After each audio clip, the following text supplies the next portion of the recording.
चलिए बच्चों, आज हम स्टार्ट कर रहे हैं हमारा फिजिक्स का चैप्टर नंबर 8 है मोशन।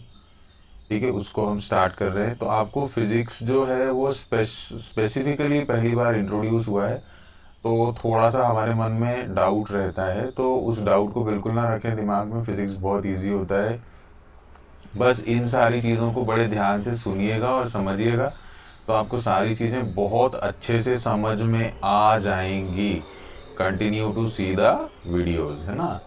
यहाँ पर क्या है, सबसे पहला टॉपिक है हमारा मोशन। तो मोशन को अगर हम बात करें तो मोशन का मतलब होता है क्या, मूवमेंट। अब मूवमेंट मतलब ऐसा नहीं होता है कि हम खड़े होके कंटिन्यूसली एक ही जगह पर खड़े हुए और मूवमेंट कर रहे हैं, उसी जगह पर खड़े हुए हैं, वो फिजिक्स में मोशन में काउंट नहीं होगा। मूवमेंट होगा मतलब if we cover some distance, अगर आप कोई डिस्टेंस कवर करते हैं तो वो क्या कहलाएगा, आपका मोशन कहलाएगा। If we cover some distance then it is called motion. ठीक है, अब आगे बात करें अगर मोशन की, तो मोशन जो होता है वो कितने टाइप का होता है ये हम देख लेते हैं। पहले मोशन की बात करें तो सबसे पहला जो होता है वो होता है rectilinear motion. Rectilinear motion, rectilinear motion का मतलब होता है मोशन इन स्ट्रेट लाइन। ठीक है, अगर हम बात करें इसकी तो ये क्या होगा, this is motion in straight line. Motion in straight line is rectilinear motion, जिसको आप 9th क्लास में डिटेल में भी पढ़ने वाले हैं, मोशन इन स्ट्रेट लाइन। फिर उसके बाद एक और होता है हमारा, वो क्या होता है, सर्कुलर मोशन होता है। ये जैसे जैसे हम टॉपिक में बढ़ते जाएंगे ना बच्चों, ये सारी चीज़ें क्लियर होती जाएगी। सिर्फ ये जनरल इंट्रोडक्शन है मोशन का। सर्कुलर मोशन होता है, ठीक है। सर्कुलर मोशन को अगर आप डिफाइन करेंगे तो when body moves in circular path, body जो होती है अगर सर्कुलर पाथ में मूव करती है तो फिर ये क्या होता है, ये कहलाता है हमारा सर्कुलर मोशन। गोल गोल गोल गोल कोई बॉडी अगर घूमती है तो it is called circular motion. When body moves in circular path, when body moves in circular path then it is called what, circular motion. इसके बाद आप अगले मोशन की तरफ देख लें अगर हम, तो अगला जो होगा वो हमारा होता है ऑक्सीलेटरी मोशन। ठीक है, ऑक्सीलेटरी मोशन होता है हमारा अगला, ऑक्सीलेटरी मोशन। ऑक्सीलेटरी मोशन को अगर हम शॉर्ट में डिफाइन करें तो ऑक्सीलेटरी मोशन होता है क्या, when body moves to and fro, when body moves to and fro, when body moves to and fro then it is called what, oscillatory motion. इसका सबसे अच्छा एग्जाम्पल होता है, इसका एग्जाम्पल होता है pendulum of a clock. Pendulum of a clock, वो पुरानी घड़ियां चलती थी ना, अभी भी किसी किसी के घर में होंगी। पेंडुलम ऑफ ए क्लॉक, जिसमें घंटी बजती थी, तो जो घंटी होती है ना, that is pendulum of a clock. ठीक है, अब हम चलते हैं, 3 तरह का मोशन होता है। ठीक है, इस तरीके से ये चलता है एवरीडे लाइफ में। जब आप इसकी बात करते हैं तो क्या होता है, बहुत सारे ऑब्जेक्ट्स जो होते हैं वो कुछ रेस्ट पे होते हैं और कुछ मोशन में होते हैं। अब रेस्ट और मोशन की हम बात कर लेते हैं, what is rest and what is motion. तो रेस्ट और मोशन की अगर आप बात करेंगे तो रेस्ट में बॉडी कब होगी, सबसे पहले तो आप इसके लिए बहुत सिंपल सी चीजें जो है उसको समझ लें। ठीक है, अगर बिल्डिंग की बात करेंगे आप, तो बिल्डिंग की बात अगर हम करें, रेस्ट के कंडीशन के एग्जांपल बता रहा हूं बच्चों मैं आपको, है ना। बिल्डिंग, बिल्डिंग के अंदर मूवमेंट होता है क्या, नहीं होता है। It is not moving, as per physics it is not moving. ठीक है, क्यों नहीं मूव कर रही है बिल्डिंग को, हम ऐसा क्यों बोलते हैं कि इसके अंदर मूवमेंट नहीं हो रहा है, ये क्योंकि ये अपनी जगह पर खड़ी हुई है। लेकिन अगर इसको दूसरे कॉन्सेप्ट से देखा जाए, दूसरा कॉन्सेप्ट क्या है हमारा, earth is moving around a sun, है ना। अर्थ जो है वो क्या कर रही है, अर्थ मूव कर रही है, earth is moving around a sun. ठीक है, सन के आसपास ये घूम रही है, तो सन के आसपास घूम रही है और हम रहते हैं अर्थ पे, दैट मीन्स हम भी घूम रहे हैं। तो क्या होता है, इसको इसका जो एक्सप्लेनेशन होता है वो किस चीज़ से होता है कि रेस्ट को आप कैसे देखते हैं। रेस्ट को हम देखते हैं रेफरेंस पॉइंट के थ्रू। रेफरेंस पॉइंट के थ्रू मतलब हम जहाँ खड़े हुए हैं वहाँ से बॉडी के अंदर कितना मूवमेंट हुआ है, उसके अकॉर्डिंग हम पता करते हैं कि बॉडी रेस्ट पे है या मोशन में है। तो इससे क्या पता चलता है कि रेस्ट की बात करें और मोशन की बात करें अगर हम, rest and motion are relative to each other. Rest and motion are relative to the bodies which we are using as a reference। बच्चों आगे आगे समझ में आता जाएगा, है ना, इसलिए लोड लेने की ज़रूरत बिल्कुल नहीं है। Which we are using as a reference. ठीक है, अब यहाँ पर भी हम लोग को एग्जाम्पल दिया हुआ है, चिड़िया उड़ती है, पानी में फिश जो है वो भी ट्रैवल करती है। ब्लड की अगर हम बात करें तो वेन्स और आर्टरीज से ब्लड जो होता है वो कंटिन्यूसली मूव करता रहता है।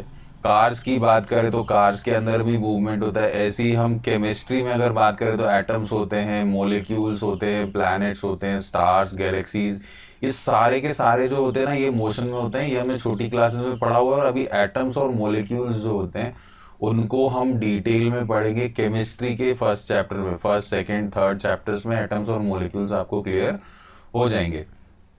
तो आप किसी भी ऑब्जेक्ट को मोशन में कब लेते हैं, when its position changes with time. ये देखिए, ये आपकी डेफिनेशन यहाँ पर बन जाती है। Object is when object is in motion. Whenever object is in motion that means its position is changing with respect to the time. ये आप जो है डेफिनेशन के फॉर्म में ले सकते हैं। किसकी डेफिनेशन के फॉर्म में? मोशन की डेफिनेशन के फॉर्म में इसको आप यूज कर सकते हैं। This is the definition of motion. अब हम आगे चलते हैं। कई बार सिचुएशंस ऐसी बनती है where the motion is inferred through indirect evidences. जैसे एग्जांपल इन्होंने दिया हुआ है कि हवा जो होती है, मोशन ऑफ एयर, ये हम कैसे पता करते हैं? रेफरेंस से पता चल जाता है हमको। कैसे पता करते हैं हम? डस्ट पार्टिकल्स जो होते हैं वो मूव करते हैं, पेड़ के पत्ते जो होते हैं वो हिलते हैं, मूवमेंट ऑफ लीव से पता करते हैं। जब हवा बहुत तेज होती है तो ब्रांचेस होते हैं उनके अंदर भी मूवमेंट होता है। उसके बाद ऐसी बहुत सी चीज़ें हैं जिनसे आप इसको समझ सकते हो। जैसे अब इन्होंने यहाँ पर दिया हुआ है, ऐसा क्या होता है, ऐसा कौन सा फिनोमेना होता है जिससे क्या होता है, सनराइज होता है, सनसेट होता है, सीजन्स जो होते हैं वो चेंज हो जाते हैं। ये सारी चीज़ों का जो कारण होता है, सनराइज का, सनसेट का, सीजन के चेंज होने का, इन सारी चीज़ों का जो कारण होता है वो एक ही कारण होता है, that is due to the motion of earth. ये कई बार जो है ऑब्जेक्टिव में हमको देखने के लिए मिल सकता है। ठीक है, what causes phenomena of sunrise, sunset and changing of seasons. ये तो हो गया हमारा क्वेश्चन। अब इसका अगर हम आंसर देखें तो it is due to the motion of earth. Earth का जो मोशन होता है उसकी वजह से हमको ये चीज़ें पता चलती हैं। तो हम डायरेक्टली अर्थ का मोशन जो है उसको क्यों यूज नहीं करते? हम डायरेक्टली उसको क्यों यूज नहीं करते? ठीक है, लेकिन ये क्या होता है बच्चों, इनके डिटेल्स में अगर हम जाएंगे ना तो ये बहुत लंबा हो जाता है टॉपिक, और ये हायर क्लासेस में आपको देखने के लिए मिलेगा आखिर ऐसा होता क्यों है। ठीक है, कि हम अर्थ का मोशन जो है उसको डायरेक्टली यूज़ करके और जो क्वेश्चंस हैं उनके आंसर्स नहीं देते हैं, ये हमको बाद में पता चलेगा। अब देखिए इसके ना और भी बहुत सारे एग्जाम्पल्स होते हैं। क्या कि रेस्ट और मोशन को हम आखिर डिफाइन करें तो कैसे करें? रेस्ट और मोशन को कैसे आप डिफाइन करेंगे? तो यहाँ पर सबसे अच्छा जो एग्जाम्पल होता है वो ये है कि when a person is standing on a platform, when a person is standing on a platform of railway station, है ना, प्लेटफॉर्म ऑफ रेलवे स्टेशन। अब रेलवे स्टेशन के प्लेटफॉर्म पे अगर कोई आदमी खड़ा हुआ है तो रेलवे स्टेशन पे क्लॉक होती है, हम सबने देखी है, clock on the railway station. अगर कोई आदमी प्लेटफॉर्म पे खड़ा हुआ है, if a person is standing on the platform, then clock is at rest, then clock is at rest, ठीक है, clock is at rest. Rest पे कैसे, वहीं के वहीं है। लेकिन when a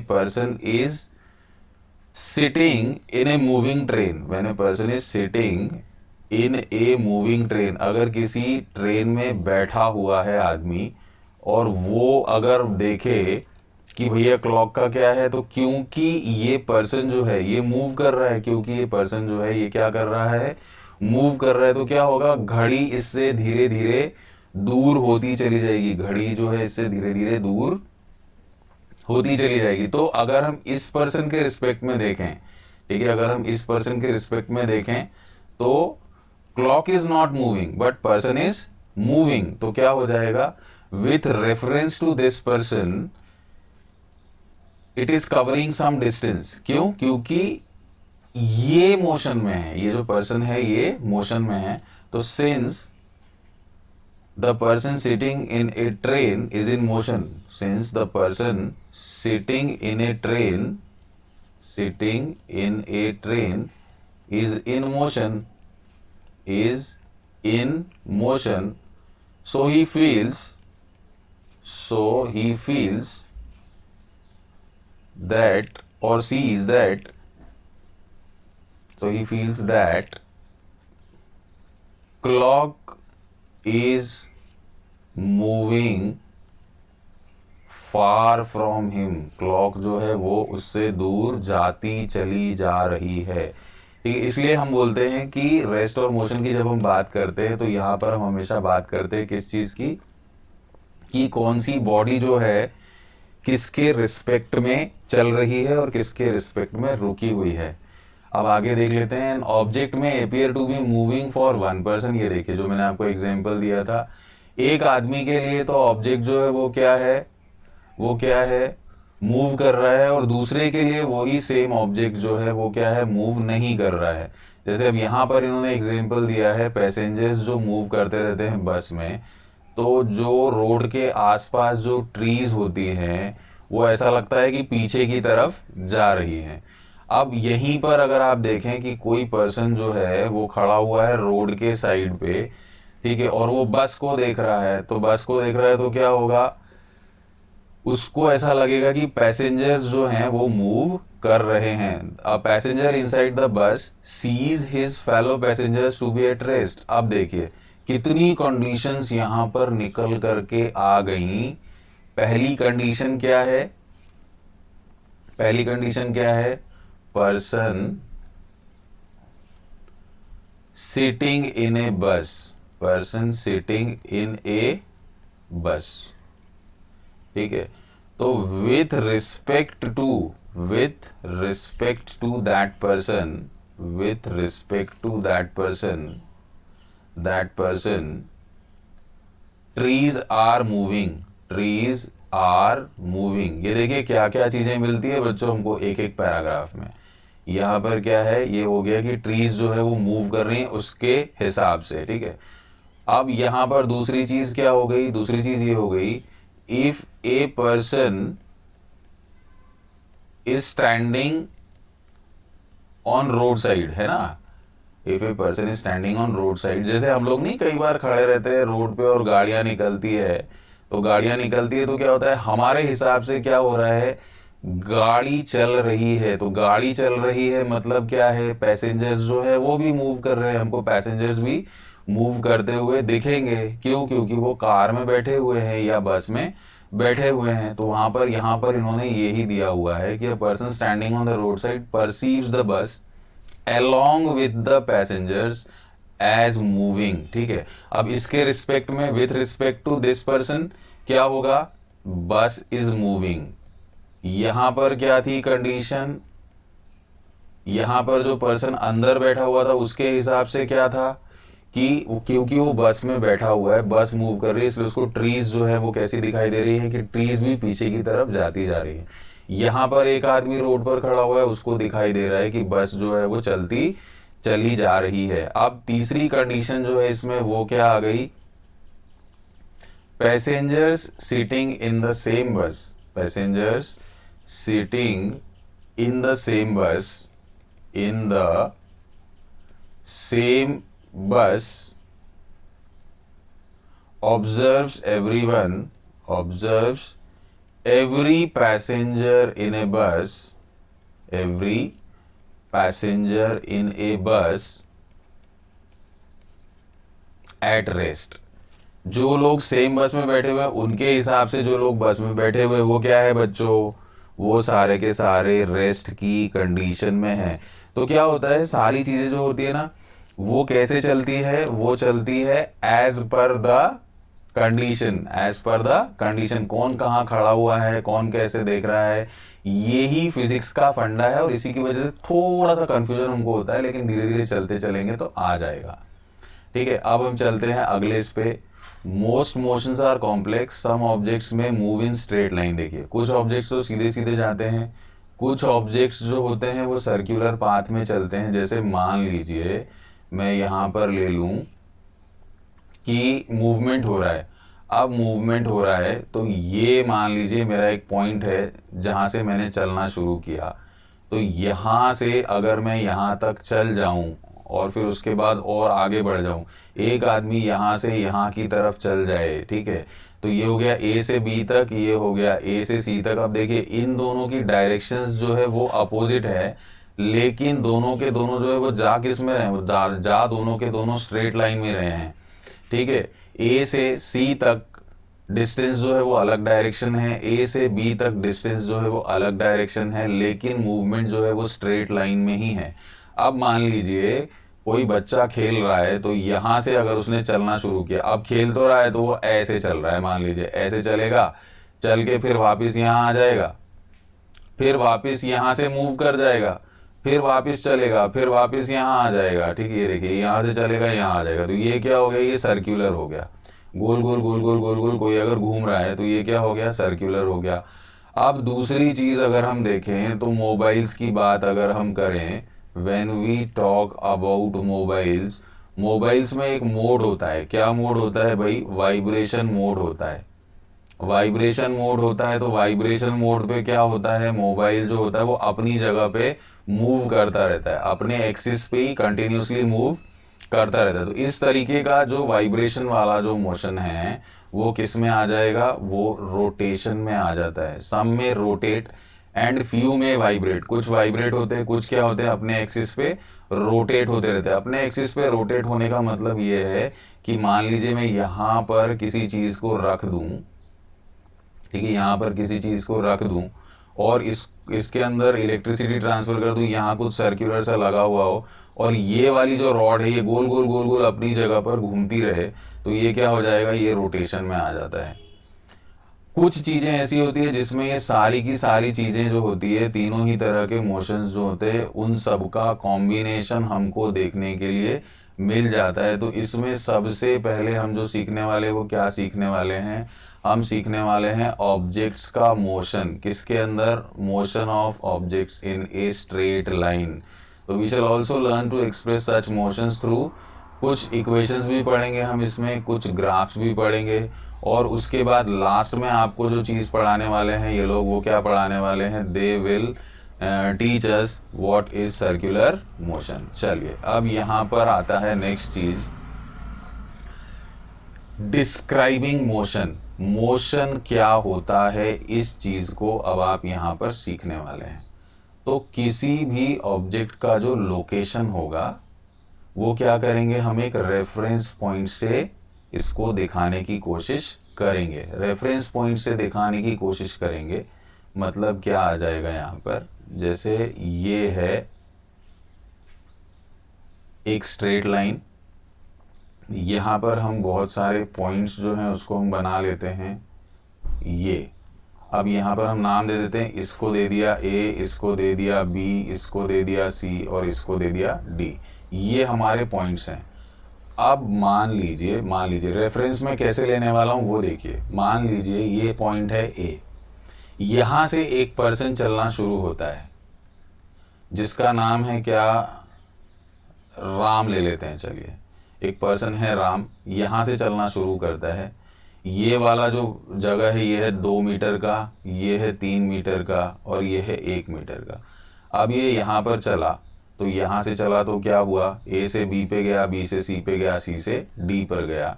तो इसका जो टोटल डिस्टेंस हो गया 2 + 3 + 1, ये कितना चला भाई, 5 मीटर। 5 मीटर किसके रिस्पेक्ट में चला, he started from point A, he started from point A।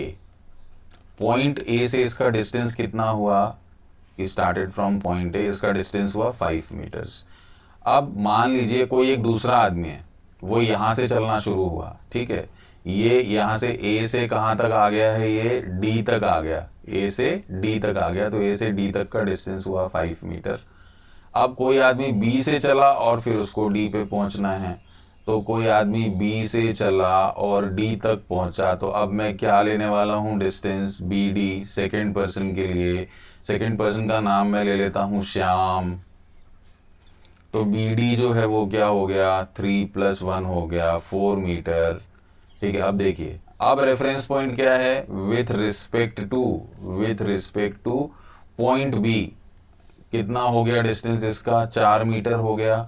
अब कोई व्यक्ति अगर सी से चलना शुरू हुआ तो ये सिर्फ सी से डी तक चलने वाला है, तो सी डी का डिस्टेंस कितना हो जाएगा, 1 मीटर। अब इसका रेफरेंस पॉइंट क्या हो गया, विथ रिस्पेक्ट टू सी हो जाएगा ये। ऐसा ही सेम कुछ एग्जाम्पल हमको यहाँ पर देखने के लिए मिलने वाला है। Let us understand this by an example. Let us assume to a school in a village is 2 kilometre north of the railway station. एक रेलवे स्टेशन है, वहां से 2 किलोमीटर नॉर्थ में है क्या, school. We have specified the position of school with respect to the railway station. अब इन्होंने क्या किया हुआ है, इनका जो रेफरेंस पॉइंट है, ठीक है, यहाँ लिखता हूं इस तरफ, इनका जो रेफरेंस पॉइंट है हमारे एग्जाम्पल में, रेफरेंस पॉइंट को पकड़ना है बच्चों। रेफरेंस पॉइंट जो है वो क्या है, रेलवे स्टेशन है।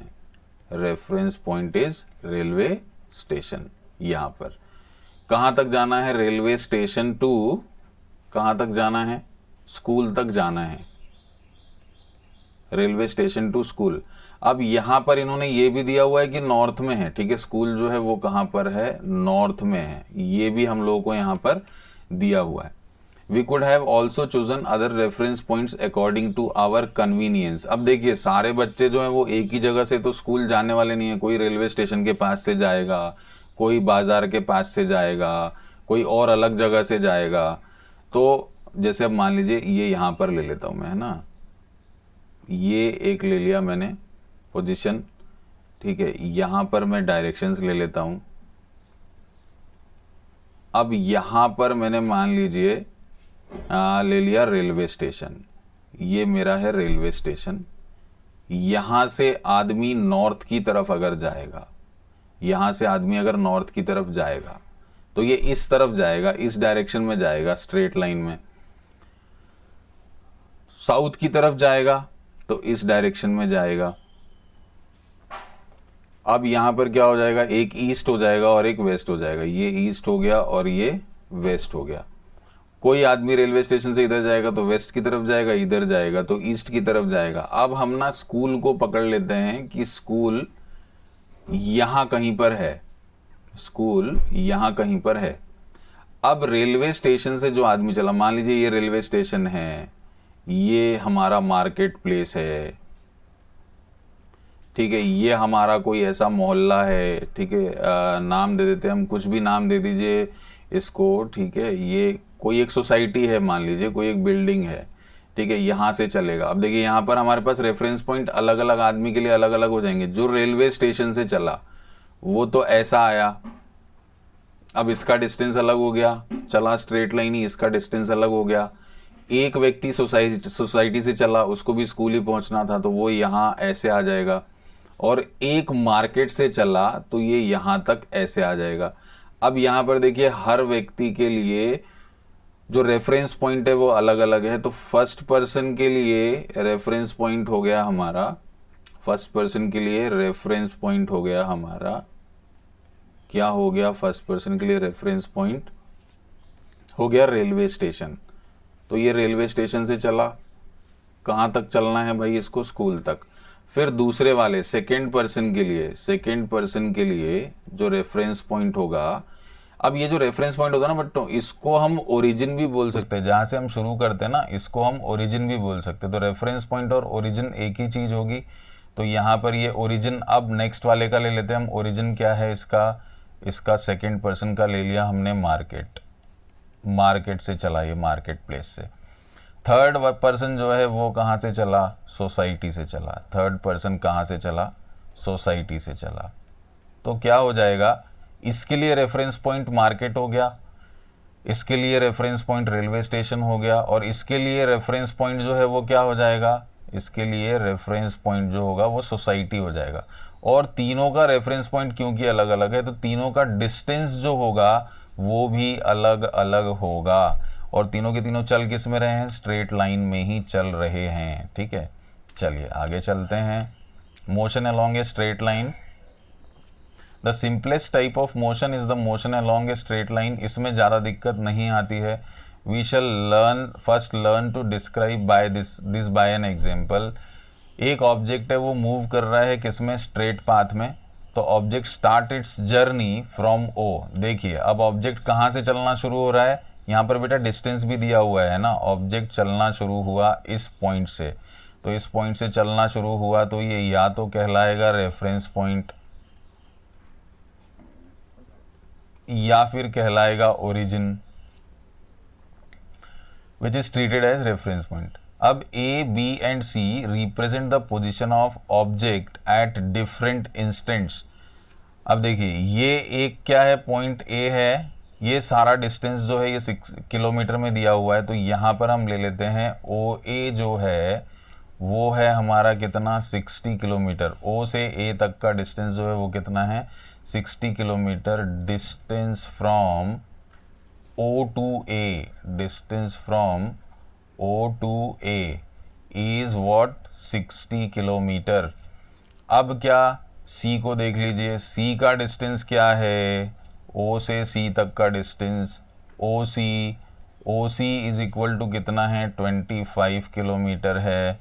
फिर बी को हम देख लेते हैं, यहाँ पर ये यहाँ तक का है, तो ये कितना हो जाएगा, 35 किलोमीटर। तो O B is equal to कितना हो गया हमारा, 35 किलोमीटर। अब देखिए ओ से चलेगा सी तक तो कितना कवर करेगा, 25 किलोमीटर कवर करेगा। ओ से बी तक चलेगा तो 35 किलोमीटर कवर करेगा। और ओ से लेकर के अगर ए तक चलेगा तो कितना किलोमीटर कवर करेगा, 60 किलोमीटर कवर करेगा। अब क्या है देखिए, अब यहाँ पर इन्होंने और कंडीशन दी है। At first the object moves through C and B and reaches A. पहली कंडीशन में क्या हुआ, सी से गया, सी से चला, फिर बी पे गया, फिर बी से आया, फिर ए तक गया। Then it moves back along the same path and reaches C through B.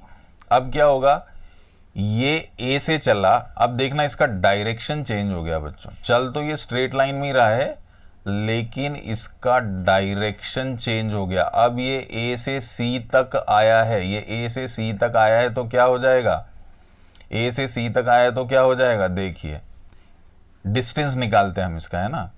ए सी जो होगा वो क्या है, ये निकालने के लिए आपको क्या करना पड़ेगा, जैसे पहले वो गया था ओ से ए तक गया था, तो ओ ए ले लिया मैंने। ओ ए माइनस क्या करना पड़ेगा मुझे, ओ ए में से इस ओ सी को मैं हटा दूंगा तो मेरे पास आ जाएगा ए सी कितना है। तो ओ ए में से ओ सी हम माइनस कर देते हैं, तो ओ ए हो गया 60 किलोमीटर। और ओ सी कितना था बच्चों, ओ सी था 25 किलोमीटर, तो ओ सी हो गया हमारा 25। तो 60 माइनस 25 अगर मैं कर दूं तो यहाँ पर आ जाएगा 35 किलोमीटर। यहाँ पर कितना आ जाएगा 35 किलोमीटर, मतलब AC डिस्टेंस जो है वो कितना है 35 किलोमीटर है। यही सेम चीज़ यहाँ पर इन्होंने दिखा रखी है, the total path length covered by the object. अब देखिए यहाँ पर मैंने जो आपको बताया वो क्या बताया, मैंने आपको यहाँ पर बताया है कि AC जो है वो क्या होगा, AC कितना है हमारा 35 किलोमीटर। लेकिन यहाँ पर जो ये बात कर रहे हैं, यहाँ पर ये बात कर रहे हैं टोटल पाथ लेंथ, तो टोटल डिस्टेंस इसने कितना कवर किया है उसकी बात कर रहे हैं। तो टोटल डिस्टेंस में इन्होंने सबसे पहले हमको क्या दिया था, O से A तक गया ये, तो OA इसने कवर किया, फिर A से C तक आया ये वापस, तो इसने AC कवर किया। तो अब क्या होगा, OA जो है वो तो था 60 किलोमीटर और AC मैंने यहाँ पर निकाल लिया है कितना 35 किलोमीटर, तो 60 प्लस 35 किलोमीटर इज 95 किलोमीटर। तो total distance covered by the person या total distance covered by the object is 95 kilometre. तो क्या होता है, जब भी आप डिस्टेंस की बात करते हैं, whenever we talk about the distance, जब भी आप डिस्टेंस की बात करते हैं तो हमको एक न्यूमेरिकल वैल्यू लेकर के चलना पड़ता है, और इसमें हम डायरेक्शंस की बात नहीं करते, इसमें हम डायरेक्शन की बात नहीं करते कि कहाँ कहाँ कैसा कैसा गया था। There are certain quantities which are described by specifying only their numerical values, only their numerical values. अब ये जो क्या होती है, जो न्यूमेरिकल वैल्यूज होती है ना, जिसमें हम डायरेक्शंस नहीं लेते, ये जो न्यूमेरिकल वैल्यूज होती हैं, ठीक है, इसको हम क्या बोलते हैं, it is called magnitude, it is called magnitude. अभी ये मैग्नीट्यूड की बात हम करेंगे, ठीक है। ये देखिए, the numerical value of a physical quantity is its magnitude. तो मैग्नीट्यूड की डेफिनेशन बच्चों यहाँ पे आपको मिल गई है, the numerical value of physical quantity is its magnitude. तो यहाँ पर from this example what we are considering और what we get from this example, you can find out the distance of the final position C of the object from initial position O। अब देखिए, जहाँ से भी object चलना शुरू करता है, जहाँ से भी ऑब्जेक्ट चलना शुरू करता है, जैसे ये रेफरेंस पॉइंट हो गया, ये ओरिजिन हो गया, इसी को ही आप इनिशियल पोजीशन भी बोल सकते हैं, इनिशियल पॉइंट बोल सकते हैं और इनिशियल पोजीशन भी बोल सकते हैं। It is also called initial point और इनिशियल पोजीशन, दोनों ही हम यहाँ पर इसको बोल सकते हैं। This difference will give you the numerical value of the displacement of the object from O to C। अब देखिए यहाँ पर जो हमने निकाला था, क्या निकाला था, यहाँ पर हमने जो ये AC निकाला था, ये जो AC निकाला था जहाँ पर आकर ये रुक गया था, this is what we call displacement. और डिस्प्लेसमेंट की जब हम बात करते हैं तो फिर स्थितियां बदल जाती, पर सबसे पहले हम इनके डेफिनेशन की बात कर लेते हैं। तो डिस्टेंस की अगर मैं डेफिनेशन लिखूं, डिस्टेंस की अगर मैं डेफिनेशन लिखूं, बच्चों अगर आप लोग ना पेन कॉपी लेके बैठेंगे तो आपको मेरे साथ पढ़ते पढ़ते याद भी हो जाएगा, जो मैं बोलूं उसको आप लिखते चलेंगे ना, तो it will be easy for you. तो डिस्टेंस की डेफिनेशन अगर मैं लिखूं तो the actual path covered by a moving body, covered by a moving body from its initial position, from its initial position to its final position, to its final position is called distance, is called distance। ये जो चीज़ होगी final position, sorry ये गलत लिखा गया,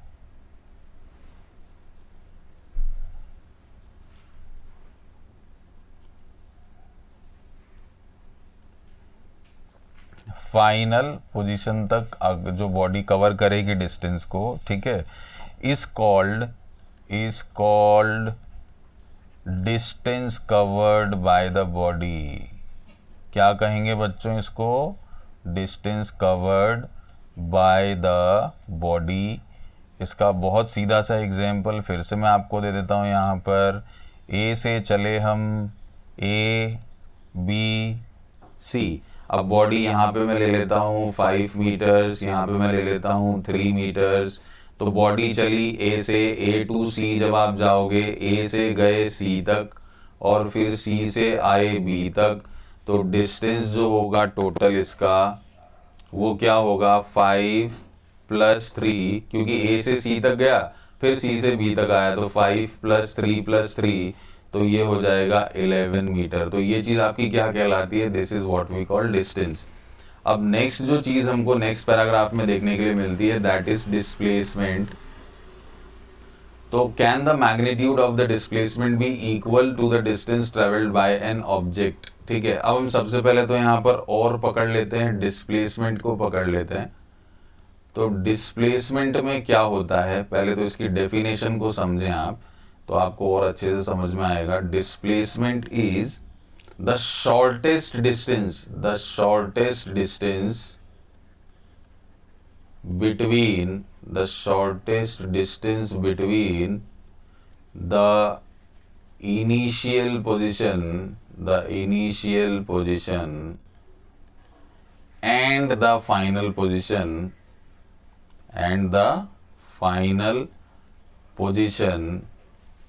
is called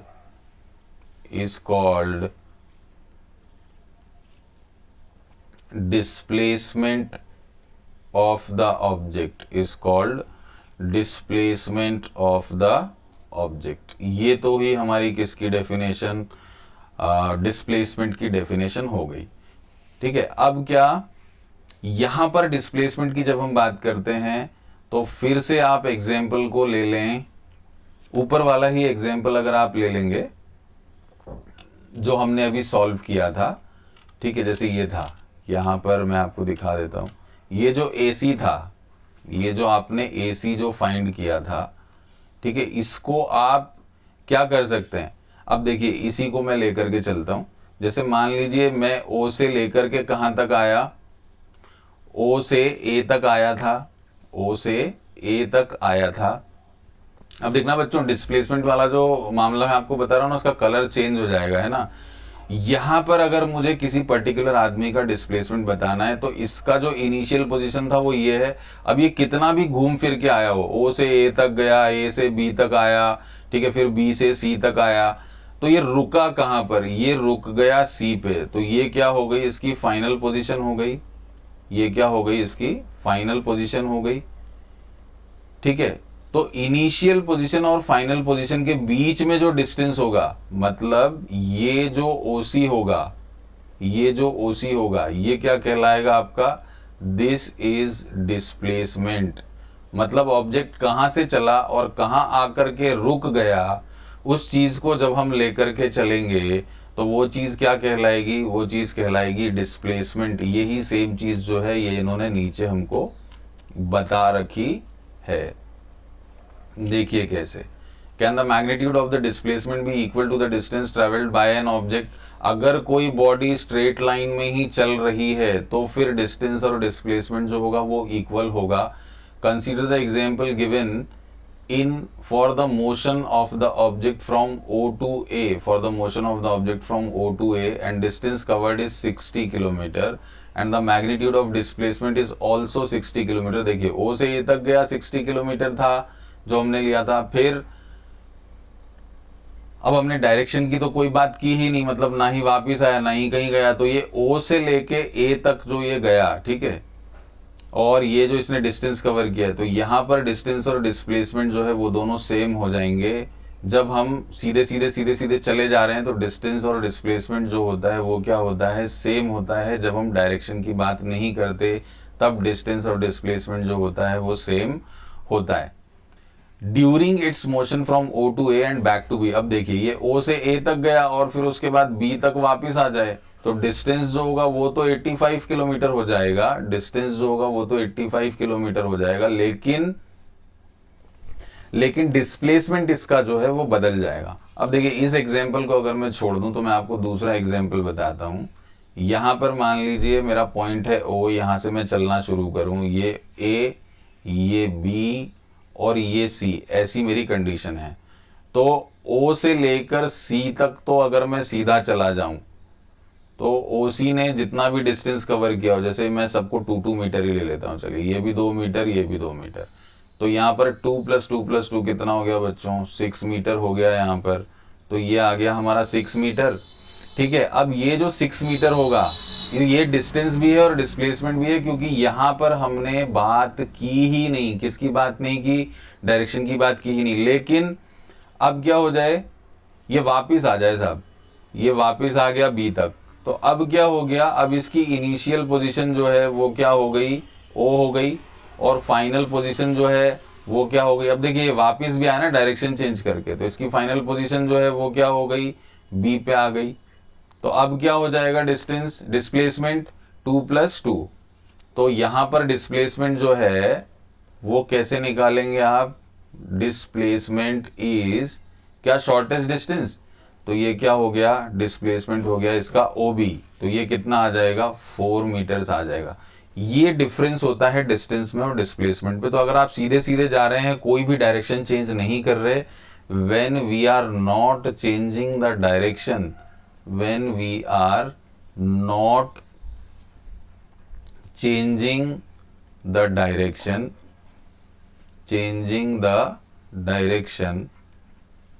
then distance is equal to क्या हो जाएगा, distance is equal to हो जाएगा displacement। बट जैसे ही आप डायरेक्शन की बात करते हैं तो डिस्टेंस और डिस्प्लेसमेंट जो होते हैं वो दोनों अलग अलग हो जाते हैं। अब यहाँ पर एक एग्जांपल और मैं आपको बताऊं, अगर कोई बॉडी यहाँ से चली ओ से और यहाँ तक आई सी तक, और फिर सी से वापस ओ तक आ जाए, मतलब ओ से गया सी तक and then return back to C O, तो ये ओ सी आया, फिर ये क्या आया, सी ओ आया, तो इसका डायरेक्शन जो है वो क्या हो जाएगा, चेंज हो जाएगा। देखिए ये ओ सी है और ये सी ओ है, तो ऐसी कंडीशन में भाई डिस्प्लेसमेंट का क्या होगा, मान लीजिए ओसी डिस्टेंस था 4 मीटर, अब ये पलट कर वापिस आया, तो मैथमेटिकली ये नेगेटिव हो गया, तो ये CO जो होगा, ठीक है, ये क्या हो गया, ऐसे तो 4 मीटर है, लेकिन अगर मैं डायरेक्शन वाइज देखूं, तो OC 4 मीटर था, और इसी OC को अगर मैं लिखूं तो ये फिर क्या हो जाएगा, उल्टा आ गया ये, तो ये हो गया -4 मीटर। तो यहाँ पर डिस्प्लेसमेंट क्या होगा, यहाँ पर डिस्प्लेसमेंट जो होगा वो क्या हो जाएगा, 0। कैसे, why, because initial and final positions are same, because initial and final position of the object, initial and final position of the object is same point O. ठीक है, क्या हो जाएगा, सेम पॉइंट ओ पर आ गया है, इसलिए क्या हो जाएगा, डिस्टेंस और डिस्प्लेसमेंट जो है दोनों क्या हो जाएंगे, इसके इक्वल हो जाएंगे। क्यों, क्योंकि रेफरेंस पॉइंट जो है वो उसका वापस से क्या बन गया, इनिशियल पोजीशन ही बन जाएगा। उम्मीद करता हूँ बच्चों डिस्टेंस और डिस्प्लेसमेंट आपको समझ में आ गया होगा। अब यहाँ पर मैं आपको दो चीजें और क्लियर करना चाहता हूँ। ठीक है, यहाँ पर आता है, एक होता है स्केलर क्वांटिटी। स्केलर क्वांटिटी की अगर आप बात करेंगे तो स्केलर क्वांटिटी को आप कैसे डिफाइन करेंगे, फिजिकल क्वांटिटीज which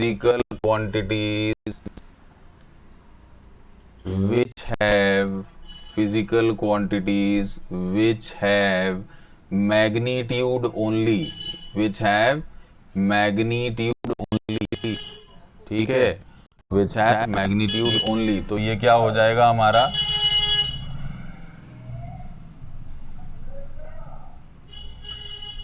बच्चों थोड़े हॉर्न आ जाते हैं, इस पर ध्यान मत दीजिएगा आप लोग। Physical quantities which have magnitude only but no direction, then they are called what, they are scalar quantities. और वेक्टर्स की अगर मैं बात करूं, मैग्नीट्यूड की हम लोग डेफिनेशन ऊपर पढ़ चुके हैं, वेक्टर्स की बात करूं तो physical quantities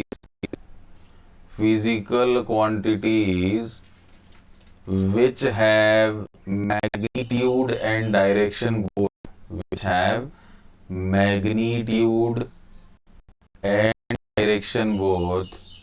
and direction both are called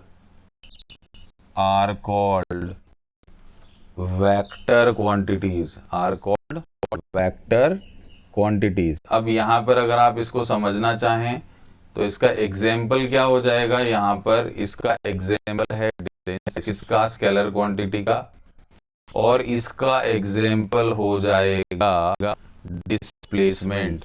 अब हम इसके आगे जो है वो नेक्स्ट वीडियो में डिस्कस करेंगे, ठीक है।